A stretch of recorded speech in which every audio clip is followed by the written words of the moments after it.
Next, we're gonna hear from Duke from Microsoft. Duke is on the learning strategies team for Global L&D, and he's gonna take a slightly different spin, which is more around the culture that is needed to be in place rather than the tooling to support remote L&D. So with that, Duke, please take it away. Sure thing. Thank you, Marco, and thank you everyone for taking time out of your day. I know it's funny, people think, oh, we're working remotely now, then we're just hanging out doing laundry and dishes, but I feel like I am being maxed out at this point. It is kind of crazy how the work has just started to compound quite a bit. As many of you know, Microsoft has about 150,000 employees, but you may not know that we have multiple learning organizations. We have a couple of centralized learning organizations. We have, I can't even put a number to the decentralized learning organizations that are aligned to businesses around the globe. So getting us to sort of move this entire ship to a fully virtual experience that is 100% aligned. I'll be really honest, we can't even align around a learning management system. So the fact that we're trying to align around kind of this virtual experience is a bit of a challenge. So we took a slightly different approach to this. I'm part of a virtual learning task force within the organization that is made up of individuals from each of these groups that comes together to kind of figure out what is the best way forward for us. And we were really looking at this as kind of a longer haul, like the fact that the world has changed and we won't be going back to pre-COVID-19 experiences. We just won't. So how do we transition this into not just a reaction to work from home, but elevating the design process to be more inclusive, to be more accessible and universal within the organization? And that's really grounded in kind of our culture and what we believe and what we've been thinking of over the past few years in changing the culture of Microsoft. It is interesting because that cultural shift has come from our senior leaders. And even I was on a call today, and one of the leaders basically said, this is not normal. The things around us are not normal. We should not be expecting people to work at 100% to their capacity. So how do we think about these things in context? So it's not just about shifting to virtual learning and having tips and tricks around facilitating sessions, but how do we really think about, with our heart, how do we approach this in a way that is really pro-employee, really human or humane, I guess would be a better way to put it. So we've kind of looking at this in two ways. One is this culture component, and that's where we land our leadership expectations, how we agree to work with one another, how we care for one another. And then there's this mechanics side, and the mechanics are, our work from home guidelines, which I can share. They were broadcast a few days ago. We can share those in the chat window. And then this thinking around learning in specific, L&D specifically, and how we look at learning and the learning experience going forward in this new world. With that, in the task force, we've kind of approached this, again, in a slightly different way versus a push where we're kind of going the crowdsource approach. We are opening up a framework within Microsoft and all of the learning groups to come in and say, all right, what's your best process to assess your existing training or future training to be built on whether that could land in a virtual setting or if it should be in classrooms? So it's kind of the first set of questions or line of thinking. The second bucket is really around creation. So what are those design principles?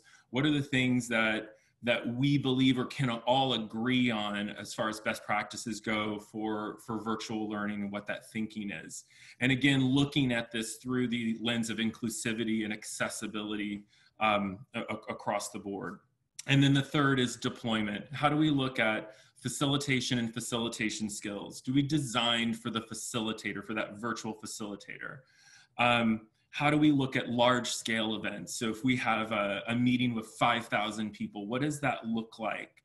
And how does that work? And the underpinning of all of these is really based in technology. How does our technology enable or support this? And it's really a place of discovery for us. So we are sort of figuring this out, or at least trying to figure out as we go. So I'll pause there and see if there are what reactions or questions you might have. Thanks, Duke. It's super interesting to look at this problem from the culture first approach, right? It's very different, radical. So, and also probably harder to change in short notice. So, yeah. So any questions for how Microsoft does culture shift at scale? So I can go to Justin's question around a key insight. I have to say that having our leaders, having Satya and his direct reports lead by example, and the messaging that comes out is so critical. It's not about, hey, while you're at home, go ahead and finish this training. That's not the message we are getting. The message we are getting is take care of yourselves. Make sure that if you're setting yourselves up for a work from home situation, make sure that you have the appropriate childcare, and make sure that you are taking care of food and that your relatives are well cared for. So that is it's a very different lens. And again, it's because COVID-19 is irregular. It is not normal. But I'd say that key insight is having the leaders lead from the front and the messaging being 100% consistent has, I think, allowed us to even have this conversation and talk about it in this way. Yeah, Jasmine has a question more about how do you adapt your training? Yeah, that's something that we are looking at right now in this task force. So what we've done is we're creating platforms in we use Teams, not Zoom. Nothing against Zoom, but in Teams, we have Teams channels that are set up for virtual learning. And what our job now in the task force is not to create or build. Our task is to curate and lift up. And so the idea is that nothing that we're going to talk about is super revolutionary. Like there's not this, the things that we're going to say are, yeah, pace yourselves every 5 to 7 minutes and engage the group. Or look through the camera, make eye contact with the camera, and you're making eye contact with those are the mechanics, right, around this. We need to decide what those best practices are and bring them forward. And as far as transitioning content, because I want to dig into this very specific question, is we are determining what that looks like. And there may be courses that we just can't transition, that we cannot transition to a virtual experience or a blended experience. And then we are going to look at those to see whether they live on or not. And I think those are the tough calls that we're having to make in this post-COVID-19 world. So, so for that is to me where the assessment comes in, and are we asking the right questions? What are the objectives of each of these programs? Can we deliver them in a different way? And do we have to, I don't know, blow up something in order to rebuild something else that's even better? And that's where kind of in the process we're in right now. And so I hope that answers your question, Jasmine. Short answer, I don't know, right? That we're figuring it out. It sounds like you have support from the top and no secret cows, so you can make changes as you see fit. Okay. Yeah, and then we've got, what's your criteria to say this program cannot be made remote? So I'm thinking in terms of an actual program. We have a program called Reboot. It is a manager level program that is designed to focus on mindfulness and how you react and engage your organization and what that looks like. I find that a lot of human soft skills, when you're trying to build those soft skills, it's very challenging to build those virtually. It's not impossible, but it's challenging. I would also bucket things like we have an allyship program. We have a program called Why Do We Have to Talk About That at Work, which directly talks about politics, religion, sexual orientation, all the topics that we're told not to discuss at work. That sort of hits the forefront of those things. You could do these sessions virtually, but the impact is going to be lessened. So we're trying to figure out, or do we now, completely break down these programs and rebuild them in a different way? Or do we abandon them and try something else completely different?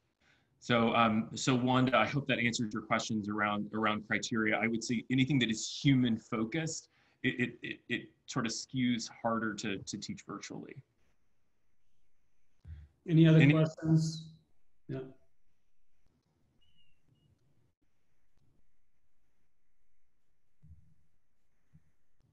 What have you found that works really well so far, Duke?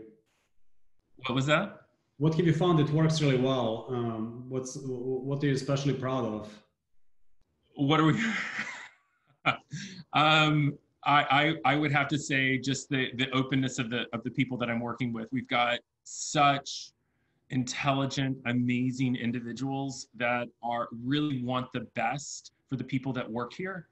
And I would say that is probably what I'm most proud of. It's not a product, it's not a training course, but just the fact that there is an emotional connection to the individuals who are actually doing this work, and I'm proud to be part of that group. Got it.